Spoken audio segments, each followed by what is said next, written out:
Hello, everybody. This is a real interesting story. I just found this actually. First Lady Laura Bush from Midland, Texas, killed a classmate on my birthday, on the day that I was born, November 6, 1963. I've hoped that she would say something about the underground homes here, said to have been put in for the Bushes and believed to be connected with many crimes and murders. I was told there were 4 people had been murdered, died at this house before they broke in, cut my phone lines, and shot me from under my home. Okay. One of those 4 safe houses is located in my backyard. That was found on old Google Maps, and I told the city about it, and it got deleted. Here it says, interestingly, I was told that the underground homes in Midland were put in for the Bushes in 1987 with a budget on permit of $7.35 million. That was by a lady that worked on this project. One of them is located in my backyard, as seen on old Google Maps. Obviously, they're connected with the many crimes and murders said to have happened at my home, which includes the home invasion and premeditated murder attempt that left me crippled, without a job, ended a 28-year career, hundreds of $1,000s of debt because of medical bills, and my name smeared with lies spread by the Midland police after I survived this murder attempt, and I had been reporting crimes to the police. I've hoped that the First Lady Laura Bush would speak up about them. It's definitely the right thing to do. Kathleen Thurber with the Midland Reporter Telegram wrote in 2010, classmates say the 1963 crash that took the life of a popular track star and left a permanent pang of guilt in the former First Lady was devastating for all involved. Laura Bush delves into the incident and impact it's left on her in her book, Spoken from the Heart. That's where the cover of that picture is, and I have 3 or 4 copies of that book that I've got at estate sales. We knew she took it hard. She really was devastated by that, as most kids would be, said classmate and Midlander Raymond Scooter Jenkins. It was something everybody wished hadn't happened for both him and her. Bush, a 1964 Lee High School graduate, had been driving with her friend Judy Dykes Hester around 8 p.m. November 6, 1963. I wondered if it was at the same time I was born as that he died, according to the records, when she ran a stop sign and struck classmate and friend Michael Douglas.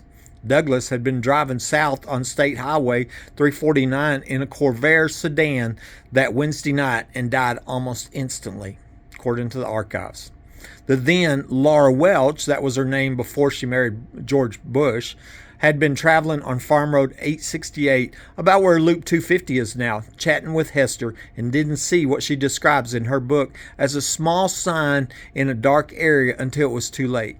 She and her friend were headed to the Fiesta Drive-In, which was located near where the Cladesta Center sits, according to Bush's classmates.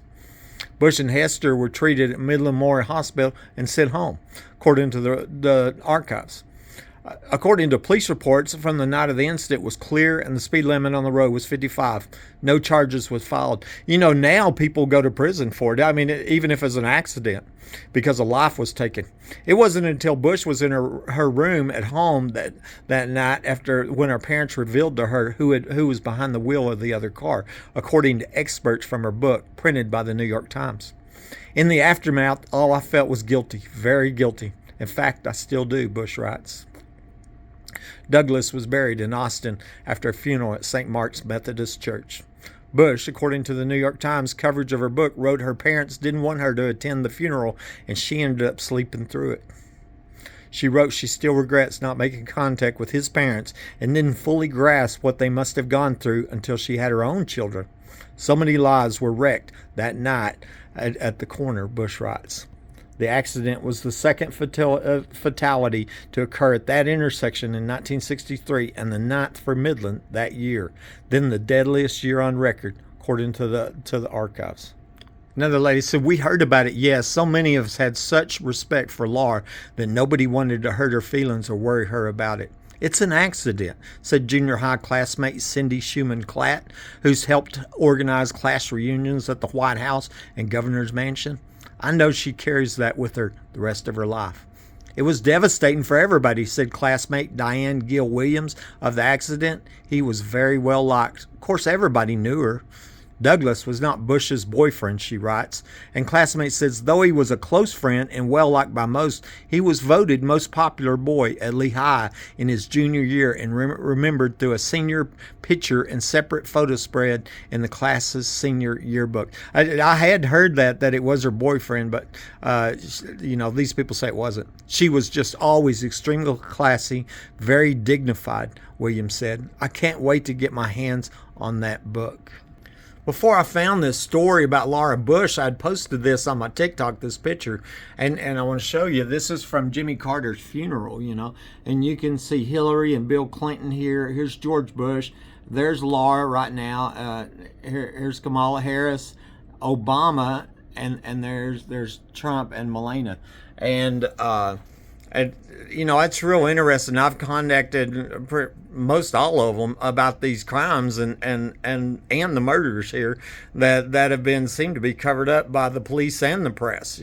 I wrote here, I said, Layla O'Brien, a CAD programmer for PBK Engineering, told me that she worked on the underground safe house project in Midland, Texas, which had a budget on permit for $7.35 million.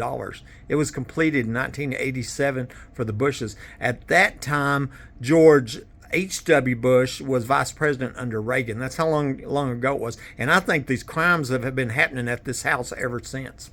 An attempt was made to get a copy of the permits, but we're told they had been accidentally deleted in 2014. And I really believe that somebody deleted them on purpose, which would be tampering with evidence in capital murders.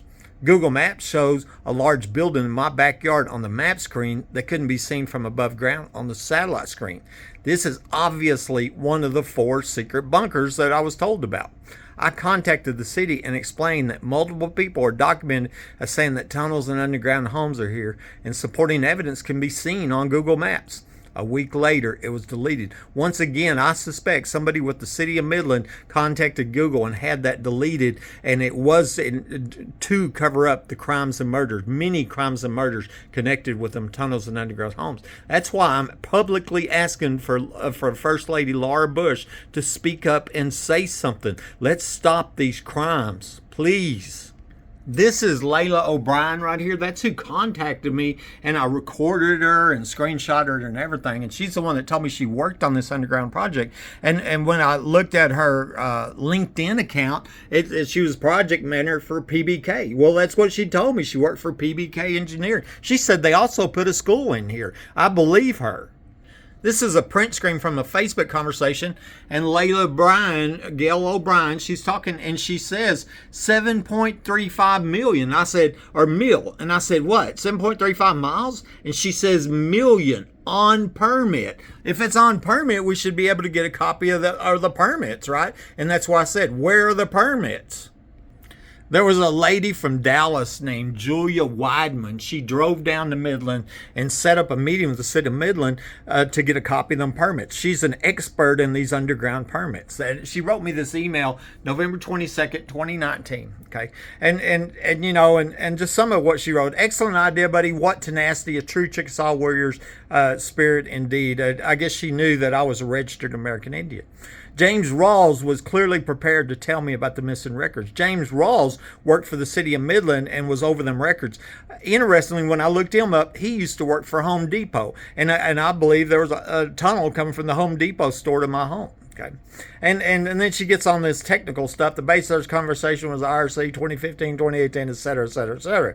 Anyways, she says, and when I asked him about the permit records from storm shelters in Midland, he, with a smile, told me that all of the permit records prior to 2015 had been destroyed or lost due to an attempt to digitize the department records in 2014, 2015. I had been shot by somebody under my home in 2012.